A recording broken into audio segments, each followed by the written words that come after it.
ಇದು ಒಟ್ಟು ಘಟನೆ ಆದಂಥದ್ದು. ನೀವು ನೋಡಿದ ಹಾಗೆ ಸಂಜೆ 5 ಗಂಟೆ ನಂತರದಲ್ಲಿ ಏನೇನಾಯಿತು, ಕಾರ್ಯಾಚರಣೆಗೆ ಹೇಗೆ ಇಳಿದ್ರು, ಎಷ್ಟು ಕ್ಲಿಷ್ಟಕರವಾಗಿತ್ತು ಆ ಕಾರ್ಯಾಚರಣೆ ಎಲ್ಲ ಕೂಡ ನೀವು ರಿಪೋರ್ಟಲ್ಲಿ ನೋಡಿದ್ರಿ. ನಾನು ಮೊದಲೇ ಹೇಳಿದಾಗೆ ಈ ಥರನಾದಂಥ ಸಕ್ಸಸ್ಫುಲ್ ಆಗಿ ನಡೆದಂಥ ಕಾರ್ಯಾಚರಣೆಗಳು ಬಹಳ ವಿರಳ. ಹಾಗಾಗಿ ಜನರೇ ಇಲ್ಲಿ ಎಚ್ಚೆತ್ಕೊಳ್ಬೇಕು.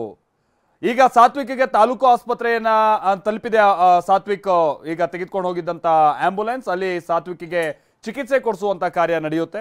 ಪ್ರಾಥಮಿಕ ಚಿಕಿತ್ಸೆ ನೀಡುವಂತ ನಿಟ್ಟಿನಲ್ಲಿ ತಾಲೂಕು ಆಸ್ಪತ್ರೆಗಳು ಕೂಡ ಬಹುಶಃ ಎಲ್ಲ ವ್ಯವಸ್ಥೆ ಮಾಡ್ಕೊಂಡಿದ್ದಾರೆ ಅಂತ ಕಾಣಿಸುತ್ತೆ.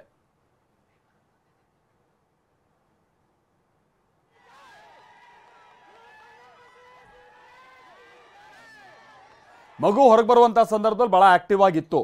ನಾನು ಮೊದಲೇ ಹೇಳಿದಾಗೆ ಹಾಗಂತ ಸುಮಾರು 20 ಗಂಟೆಗಳಿಂದ ಅಲ್ಲಿ ಸಿಕ್ಕಾಕೊಂಡಿರುವಂಥ ಕಾರಣಕ್ಕಾಗಿ ಏನಾದರೂ ಅನಾರೋಗ್ಯ ಸಮಸ್ಯೆ ಅನ್ನುವಂಥದ್ದು ಇದ್ದೇ ಇರುತ್ತೆ. ಅದು ಮೇಲ್ನೋಟಕ್ಕೆ ಗೊತ್ತಾಗಲ್ಲ. ಬಟ್ ಆ ನಂತರದಲ್ಲಿ ಮಗುವಿನ ಜೀವಕ್ಕೆ ಅದು ಭಾಳ ಸಮಸ್ಯೆ ತಂದಿಡ್ಬೋದು ಅಂತ ಚಾನ್ಸಸ್ ಇರುತ್ತೆ ಆರೋಗ್ಯಕ್ಕೆ. ಹೀಗಾಗಿ ಕೂಡಲೇ ತಾಲೂಕು ಆಸ್ಪತ್ರೆಗೆ ದಾಖಲಿಸುವಂಥ ಕಾರ್ಯ ಆಗಿದೆ. ಅದಕ್ಕೆ ಸಂಬಂಧಪಟ್ಟಂಗೆ ಆ್ಯಂಬುಲೆನ್ಸ್ನೆಲ್ಲ ವ್ಯವಸ್ಥೆ ಮಾಡ್ಕೊಳ್ಳಲಾಗಿತ್ತು. ಆಮೇಲೆ ನಿನ್ನೆಯಿಂದ ಪಾಪ ಮಗುವಿಗೆ ಸರಿಯಾಗಿ ಉಸಿರಾಡೋಕ್ಕೂ ಕೂಡ ಆಗಿರೋದಿಲ್ಲ. ಹೀಗಾಗಿ ಅದು ಏನೇನು ಸಮಸ್ಯೆ ಆಗೋಗಿದೆಯೋ ಆ ಕಾರಣಕ್ಕಾಗಿಯೇ ಕೂಡಲೇ ಚಿಕಿತ್ಸೆ ಕೊಡುವಂಥ ಕಾರ್ಯ ನಡೆದಿದೆ.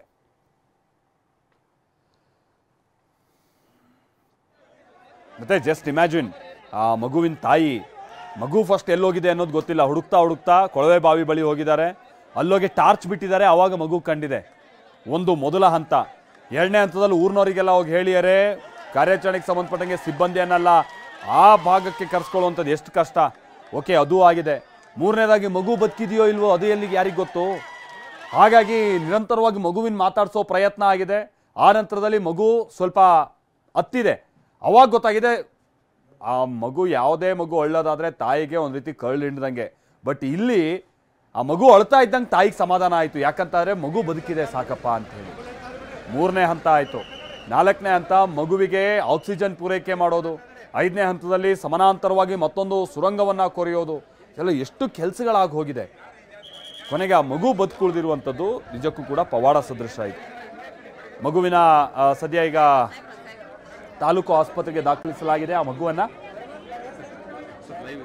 ಅಲ್ಲೂ ಕೂಡ ಹೋಗಿ ಬಹಳ ಜನ ಸೇರಿದ್ದಾರೆ.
Ready sir, 1 second.